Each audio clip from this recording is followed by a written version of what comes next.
In today's video, I'm going to teach you how to enable dark mode in Miro. If you work in Miro for long stretches, a darker canvas can make a big difference for eye comfort and focus. While Miro doesn't currently offer a full app-wide dark theme, you can achieve a clean, dark look by changing your board's background. Here's how to do it clearly and confidently. Start by signing into your Miro account and opening the board you want to adjust. This setting applies per board, so choose the one you'll be working on. Give the board a moment to load so all menus appear. That ensures the next options are visible and responsive.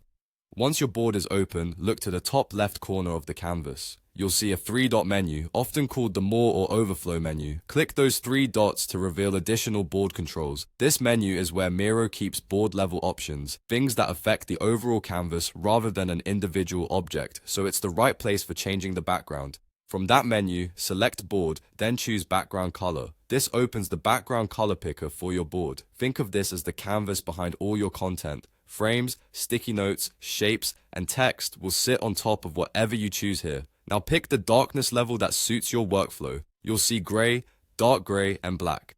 Gray provides a gentle, low-glare backdrop that still keeps most elements bright and legible. Dark gray is a stronger step down that emphasizes color contrast, great for reducing glare in dim rooms. Black gives you the most dramatic look, excellent for high contrast diagrams or when you're presenting in a dark environment.